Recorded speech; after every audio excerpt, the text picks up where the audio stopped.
Good evening and welcome to another episode of Brett's Old Time Radio Show. Big thank you for joining me once again for our regular late night visit to those dusty studio archives of old time radio shows right here at my home on the south coast of the United Kingdom. I'm Brett, I'm your host for our nighttime podcast, and welcome to another episode. I've got a Facebook page and an Instagram page and a YouTube channel. They're all called Brett's Old Time Radio Show, so if you could just check those out, I would be very much appreciative of you doing that, really, if you would. That'd be great. Feel free to send me any feedback on our shows, brett@tourdate.co.uk. Don't forget, we've got our supporter page, which is patreon.com/Brett's Old Time Radio Show. If you get a chance to check that one out, literally, it's a very small amount of money, but every little bit does help. Because, as you can imagine, there's costs involved in putting the show together, so if you could support us, it would be brilliant.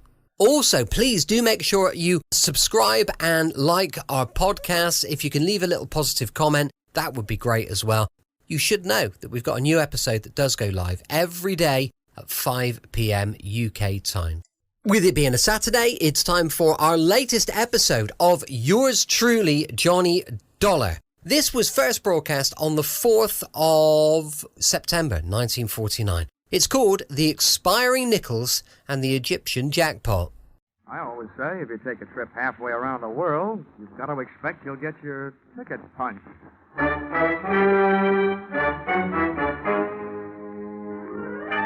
This is another in the adventures of America's fabulous freelance insurance investigator, Johnny Dollar. At insurance investigation, Johnny Dollar is only an expert. At making out his expense account, he is an absolute genius.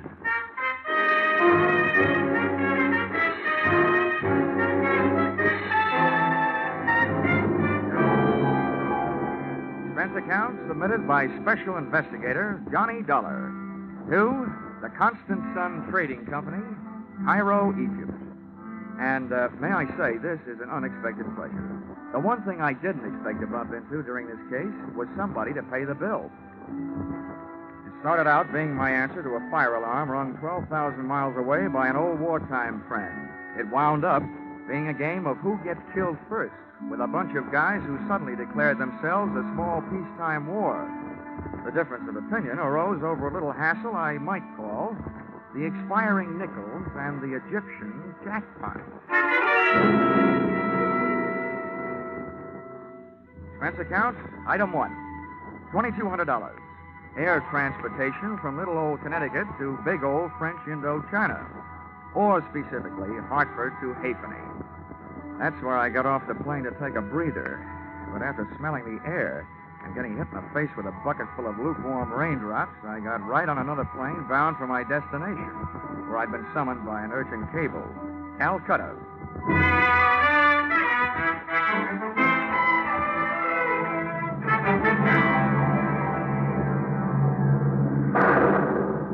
We took off on instruments in the downpour of a drenching monsoon. It was like climbing up a waterfall, blindfolded. We got chased up to 20,000 feet, clear up into the penthouse, by a batch of black-hearted thunderheads laced with lightning. And there we stayed, sucking oxygen for 9 dreary hours and waiting for the moment we'd get off our island in the sky.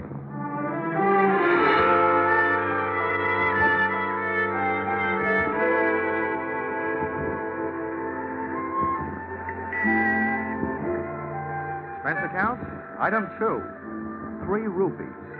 Transportation from airport to the address of old friend who had summoned me. A place you'd never expect to find trouble. In church. And what a church. 2 Quonset huts on Chowrangi Road. A couple of dozen wooden benches, a retired USO Hammond organ, and most important, its pastor. A guy I'd met when I was calling the CBI Theater my home away from home, Chaplain Joe Blessing. Johnny, it's good to see you. Long time, Joe. Too long. Well, you haven't changed a bit since you were passing out those SL slips to unhappy GIs.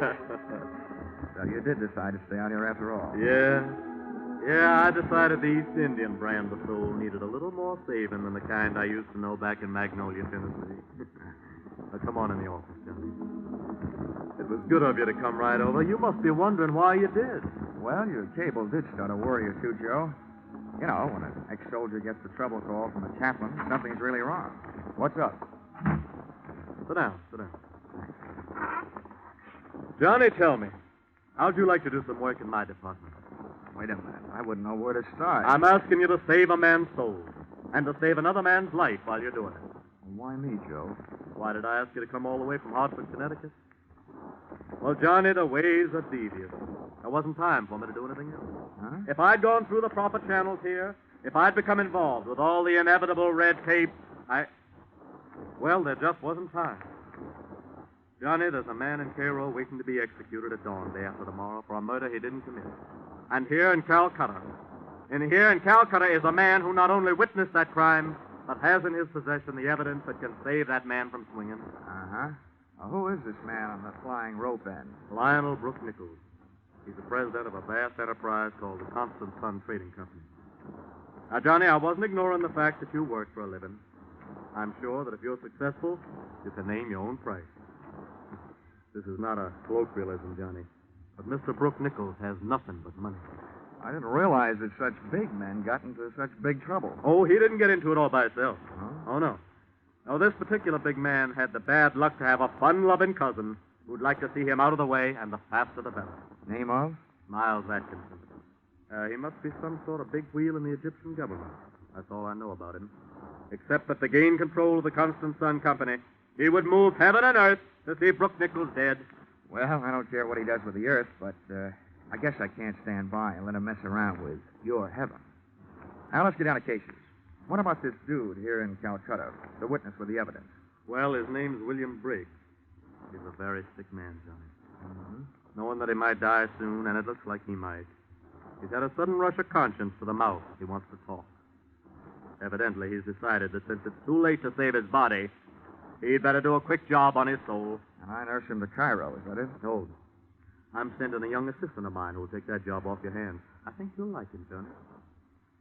Now, I want you to get Briggs to the right officials. Arrangements have been made for an ambulance to meet you in Cairo, and, well, we've chartered a cargo plane to take you there. Now, the pilot says he can get you there by tomorrow night.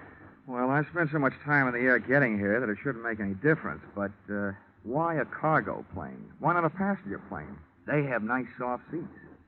So, Johnny, the airlines refuse to transport a leper.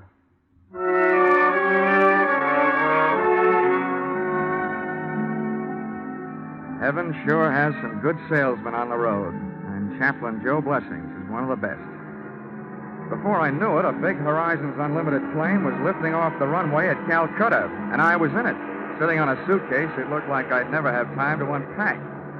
The invalid Briggs was forward, being bedded down under the gentle hand of Chaplain Joe's assistant, Frankie. Well, that is done. And I give up me Saturday afternoon at Belmont Park for this. You're in luck, Frankie. Think of all the losers you missed betting on. Mr. Dollar, you have the philosophy of a man who has never enjoyed the exquisite thrill of losing his last $2 upon a horse who was retarding the improvement of the breed. Young man, you've never heard of the bluegrass branch of the Dollar family? Kentucky, sir. Mr. Dollar, sir, if it were not for a certain horse from Kentucky named Breezy Boy who ran a very poor eighth at Rockingham, I would not only be a Kentucky colonel, I would be a Kentucky general, passing the time of day with my esteemed co-general, 3-star Hennessy. Here. What's this? Whose briefcase? Briggs, he wants you should take care of it. And what's in it? What's in it should be in a holster. How do you know? Mr. Dollar, I got a sense of feel. Besides, I looked. It's a Luger. A Luger, huh? Yeah. Offhand, I'd say we are now in possession of the evidence. The murder weapon, in person. Exhibit A. Good. Still loaded.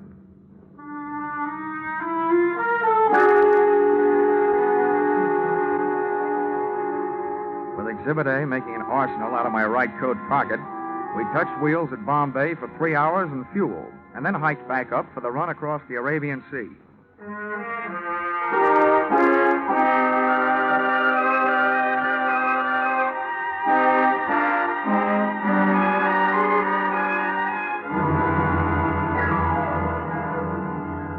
We made landfall high on the coast of Saudi Arabia, and the freight of the Cuff shoreline led us on to the Queen of Sheba's old hometown, Aden, where we sat down again for service, airplane and personal, Frankie and I got our sick man, Briggs, out and into the shade of a hangar, figuring he could use a breath of fresh air. But he didn't find it in that sun-baked hellhole.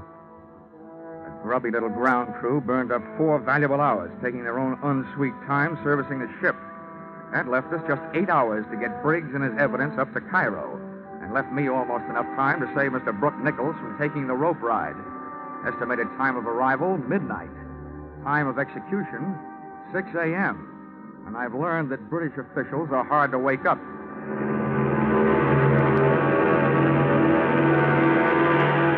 Pilots stood the ship straight on its tail and made a fighter takeoff, getting out of there. We were 40 minutes out of Aden, about 5,000 feet above the Red Sea, when we ran into what I've learned to expect in my business, the unexpected. Hello. Could either of you gentlemen tell me where I pay my fare? Well, where did you come from? Hey, a walk-on like this I have not seen since Minsky's. It's all right, gentlemen. You can pop your eyes back in. You've seen a woman before. Oh, I've never scooped one up out of the sky before. Could it be she's an angel? What are you doing here? I'm afraid I'm what you'd call a stowaway. How'd you get aboard? When the plane was empty, I locked myself in the powder room. I'm sorry I had to do it this way, but I have to get to Cairo immediately. The next airline flight doesn't go out till 11 tonight. I should write to the captain and have him turn around and dump you back. Please, don't. I'm perfectly willing to pay my way. Don't worry. We can't spare the time. Mr. Dollar, there are only certain things which make air travel a pleasure to certain people. With me, that is a stewardess, and I would be glad to brief her about her duties. You go check the patient, Frankie. I'll check Miss Stowaway. That's what comes from always being only an assistant.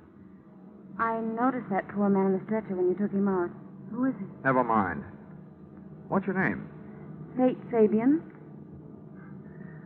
What's so important you've got to get to Cairo this way? Sorry, Mr. Dollar, that's a secret. It's also a secret how you get into that tight little dress you're wearing. I'm glad you like it. A dress, yes. Secrets, no. When I find myself in an airplane with a stowaway, I smell trouble. That trouble you smell costs $85 an ounce. Now, listen, save your sharp talk for a cocktail lounge. Don't waste it here. You must think I'm kidding. This is serious. You're flying across international boundaries. Now, who are you? I told you. Fate Fabian. Here. Here is my passport, and here is money. How much? Okay. We'll call it a sort of bond to ensure your good behavior. $500. All that for good behavior? That's awfully high. So is this airplane. If you don't like it, jump.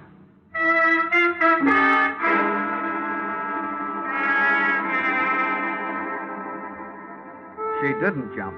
And, after 7.5 more droning hours, I was glad of it. Fate Fabian was all woman, all beautiful. All in a pretty nice relief from watching the time run through my wristwatch. She spent most of the trip sharing my suitcase with me. But once I looked up at her, when she was silhouetted against the window, posed against that moonstruck Egyptian sky. And it was almost worth the trip, the way she looked, wearing those stars in her hair. Just about then, a vague glow on the horizon took over where my conscience left off. We were coming into Cairo, and the problem of landing 50,000 pounds of airplane replaced the problem of landing 120 pounds of woman.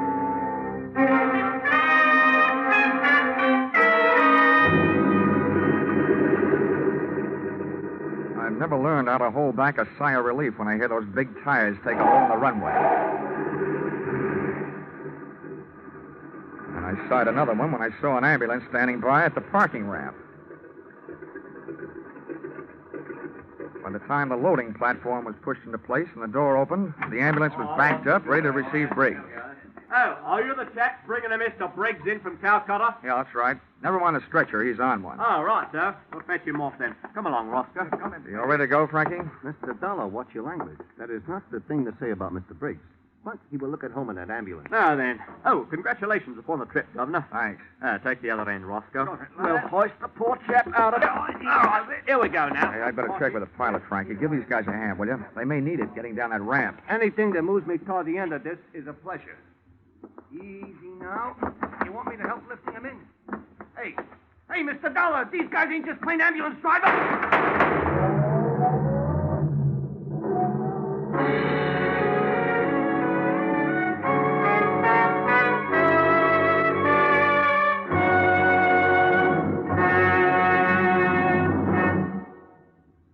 In just a moment, we return to the second act of Johnny Dollar. But first, whatever you're planning to do over the Labor Day weekend, be sure to plan to listen over most of these same stations tonight to a wonderful new show on CBS. It's Horace Height's original Youth Opportunity Show, a full half hour of fun and excitement. You'll get the thrill of a lifetime hearing talented young Americans get the chance of a lifetime. Don't forget, Sunday night with Horace Height, the Horace Height Original Youth Opportunity Show, starting tonight on CBS. Tune in this fall for the shows that you love best of all. Listen carefully, here's the address. It's CBS. Now, with our star, Charles Russell, we return to the second act of yours truly, Johnny Dollar.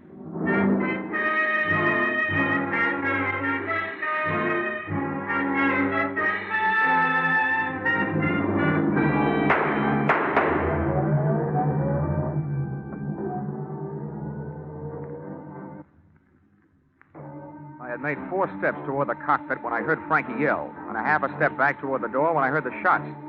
By the time I got to the top of the ramp, the ambulance was about 20 yards away, and pitted against that distance were 2 overlapping thoughts. One, the way to stop, or at least slow it down, was to puncture the rear tires. 2, the tool at hand was that loaded Exhibit A Luger that should have been in my pocket. It wasn't there. I looked around, didn't see it. But I thought I knew where to find it. Come on, open up, or I'll put this fire extinguisher to that door. And if your head isn't in the way, I'll get that next. Wait a minute. Moral, don't use the same hiding place twice. It could be that I wasn't hiding. And it could be that purse is now holding a Luger. Give me it. Yeah. Now all I need is to hear you say you don't know how it got there. I don't know how it got there. That does it. Come on, you're coming with me. Come on, get going. Ouch! You don't have to do that. What I did have to do was dig up some transportation. It turned out to be a taxi whose driver had slept through the excitement, and therefore was the only one at the hack stand. I think he was still asleep when I gave my unwilling companion an ungentlemanly shove into the rear seat. And we left.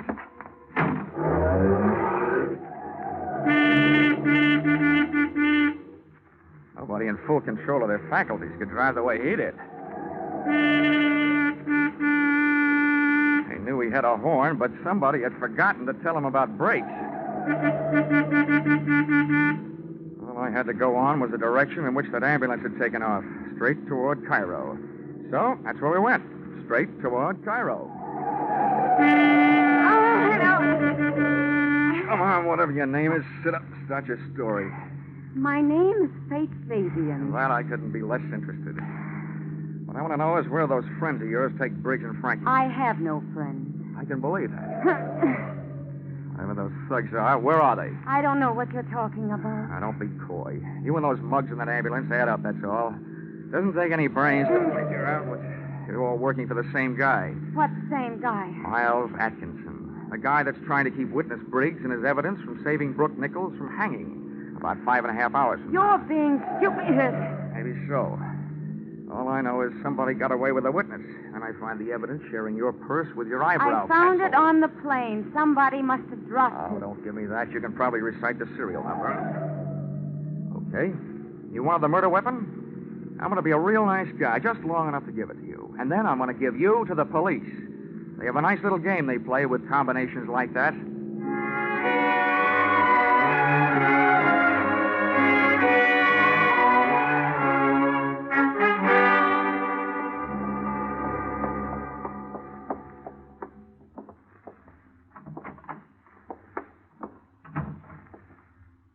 Hello. Are you the chief inspector? I am. Now, this girl keeps telling me her name is Faith Fabian. How do you do, Inspector? I've looked forward to this. I'll bet. Well, my name is Johnny Dollar. I'm looking for somebody who knows the Brooke Nichols case. Well, you certainly came to the right place. I know about the Brooke Nichols case. Well, that's what I'm here about. You can bust that case wide open, Inspector. Brooke Nichols is innocent. Now, here. This Luger is all the evidence we'll need. Thank you, Mr. Dollar. Oh, one thing you'll still have to help me find, though, is a man named Briggs. He was an eyewitness to the murder. I brought him all the way from Calcutta, and somebody put the snatch on him at the airport. Not only that, they grabbed the guy who was helping me. Oh, yes. Yes, that would be the obstreperous young gentleman you call Frankie. Oh, you know where he is? Oh, yes, indeed I do. Then he's all right. Yes. If you could call a man all right when he's just been arrested for the murder of Mr. Briggs. Murder? Yes. Mr. Briggs was shot in the ambulance that took him from your plane. Hey, what is this? This is a very good time for both of you to remain perfectly still, Mr. Dollar. After you raise your hand, Miss Fabian, you needn't bother. There's hardly enough of that dress to conceal all of you, let alone the weapons. Thank you. Mr. Dollar, this is what a romanticist would call a poetic injustice. You see, this Luger, the evidence, as you call it, happens to belong to me. But that's the murder weapon. Who are you, anyway? Chief of Inspectors Miles Atkinson. Miles Atkinson. Oh, no. Oh, yes. I fly 5,000 miles from Calcutta to put you in the hands of the police. And you turn out to be the police. Yes. Bloody convenient, isn't it? Not for me, it isn't. Get steady, old boy. You know, this gun was probably the most fortunate purchase I ever made in my life. First, it killed a man who was in my way. Then, because it disappeared, it made it possible for me to establish false evidence, ostensibly proving that my esteemed cousin, Brooks Nichols, was guilty of the murder. And now, his death by hanging will place in my hands the controlling interest of the Constant Sun Trading Company. Quite a bargain. Thank you, Mr. Dollar. Not you, the gun. Which I shall now put to its final use. And after it is disposed of you two, I shall dispose of it. That was the prettiest confession I've ever heard. I'm surprised that a chief inspector and bargain hunter should sell himself out so cheaply. What do you mean by that? That the confession was complete, voluntarily made in front of witnesses, and that we are leaving with it, and that you are coming with us. Hey, Faith, baby, take it easy. No sense going on the make for a hot bullet. Mr. Dollar is right. I warn you, the one who moves first dies first. Very well. Hey, one step closer, Miss Fabian. I'm not afraid of you. All right, you asked for it. Now take it. What is this? No use, no bullets. No, you can't stop me now. Take cover, You won't. Faith. Been ladies' day so far, now it's boys' Look out, time. he's throwing the gun.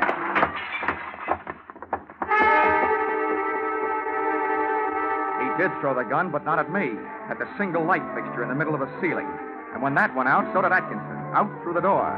And the chase was on. It was no joke. He knew where the light switches were, and as he went racing past them, he switched them off. It was like night flying without the benefit of carrots in my diet. Chasing him down those long, empty, echoing corridors and up the stairs to the roof. At the door to the roof, I threw on our brakes by throwing an arm around Faith. She was soft, and it was dark, but I was scared. I figured Atkinson might have picked up a weapon on the way. And that turned out to be an underestimate. What he had picked up was a fire hose.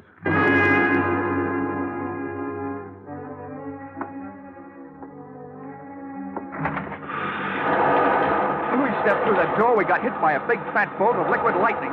A couple of 100 pounds of water backed up by a couple of 1,000 pounds of pressure. It felt like a salmon swimming upstream to spawn. Over at the edge of the roof, braced against the low parapet, was Atkinson, using all his weight to keep the writhing nozzle from flipping him around. He was just one man on a fire department's errand. Wait, I'll move around the other side. Try and throw that water off you. Get over that valve. See it? Where? That wheel over there. The end of the hose he ain't on. Turn off the water. Come on. Quick. I see it. I'll get it.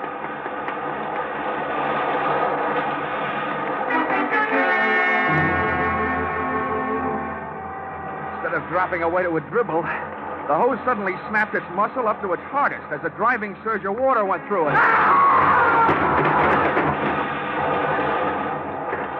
And before Atkinson could get himself untangled from the canvas and rubber snake, it snapped him over the parapet, off the roof, and high into the night. Hey, Faith! Turn off that water!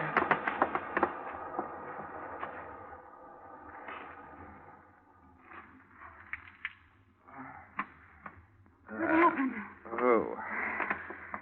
Poetic justice, baby. That fire hose threw Mr. Chief Inspector Atkinson off the roof. And he made a hole in one. Right through that gallows down there. The same gallows from which Brooke Nichols was supposed to hang in a few hours. That's horrible. Let's move away from here. Hey, wait a minute. That's not like you. After all, you're the gal who turned that water up instead of down. If you wanted it done right, why didn't you send a plumber? I won't ask you whether you meant it that way or not. As far as I'm concerned, it turned out just jolly this way. Oh, and while I'm at it, I'd like to thank you for taking such a brave chance with my life downstairs in the Oh, office. really, Mr. Dollar? I knew that gun wasn't loaded. I unloaded it myself back in the powder room in the airplane. Just before you accused me of trying to steal it, remember? The next time I take a shower, I promise to wash my mouth out with soap. But now I figure it's also about time you came clean. Really, now, who are you? I'm sorry, my name is still Fate Fabian. All right, you've made a sale. Your name is Fate Fabian. Well, what's your interest in this case? No interest at all. It's just part of my job. They do hire people to police the police, you know. I happen to be one of those people. Do you want to see my credentials? Your credentials look all right to me, baby.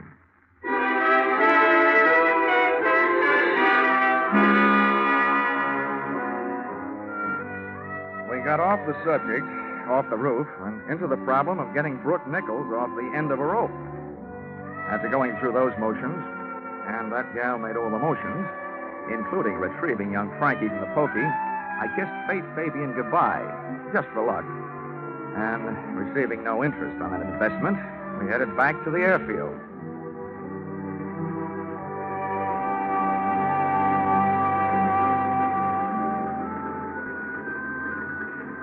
By the time that fireball Egyptian sun had poked its top rim over the leftover GI issue hangars at the east end of the field, the plane was serviced and panning to pry open the sky.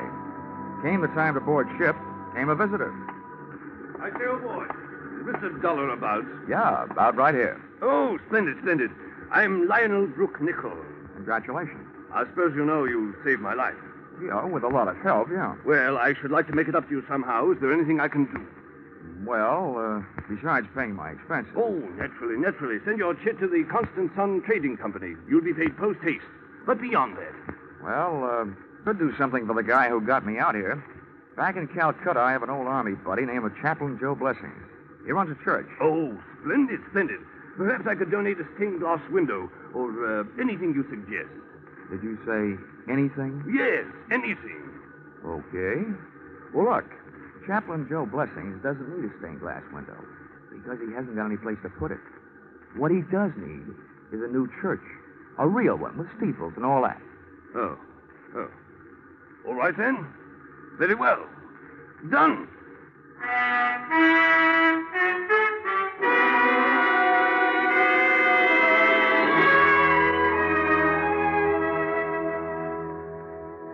Expense account, item 3. Same as original entry. Transportation from the land of the Sphinx to the land of the free, by way of Calcutta, where I delivered a happier, though wiser, Frankie. Received the blessings of Chaplain Joe Blessing, and ordered a custom-made lightweight pearl-handled blackjack in blue suede, and inscribed, "To Fate Fabian, with the hope that you will never fail to supply the black to go with this blue. Love, J.D." Well, I guess that's all. Oh, expense account total. Oh, wait, there's one more. Expense account item 4, $10. Paid to Cassidy's Pawn Shop, Hartford, Connecticut, for purchase of one Hawk Air Medal. After all that flying, I thought I deserved one. Now, expense account total, $5,350.40. If you don't think the founder of your company is worth that, kindly suggest someone who might. Yours, truly, Johnny Dollar.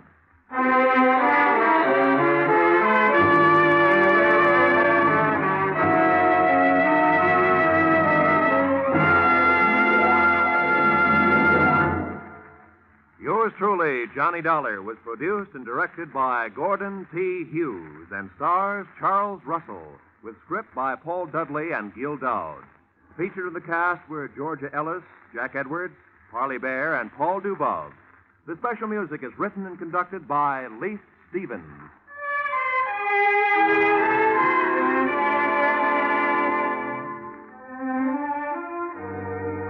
Be sure to be with us again when Johnny Dollar returns to the air after a short vacation.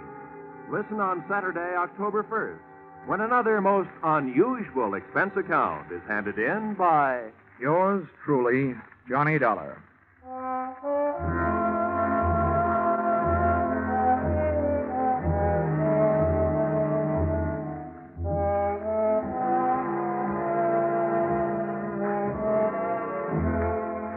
Next week at this time on many of these same stations, Eve Arden will bring you the madcap adventures of America's favorite schoolmistress, our Miss Brooks. Miss Arden, who has been heard later on Sunday evening for more than a year, is moving to this new time, and CBS cordially invites you to hear her and her famous brand of comedy. To make sure, consult your local newspaper listings next Sunday for the new time, when you'll hear Eve Arden and our Miss Brooks. Now, stay tuned for Your Hit Parade on Parade, which follows immediately over these same CBS network stations. This is Roy Rowan speaking. This is CBS, the Columbia Broadcasting System. Welcome back. Hope you enjoyed our latest episode of yours truly, Johnny Dollar. We'll be back tomorrow for an episode of The Saint with Simon Templar, going live at 5 p.m. GMT. You can email me on brett@tourdate.co.uk. I'd love to know your thoughts on the show. As I mentioned earlier, we've got a supporter page where you'll find just a bunch of extra content. To be fair, I need to crack on with that really and add some more, but I'll be doing that as and when you guys join. Check out patreon.com/Brett's Old Time Radio Show. Thanks for listening. I'll be with you 7 days a week, each and every week, and I'll see you next time on Brett's Old Time Radio Show. Love you. Bye.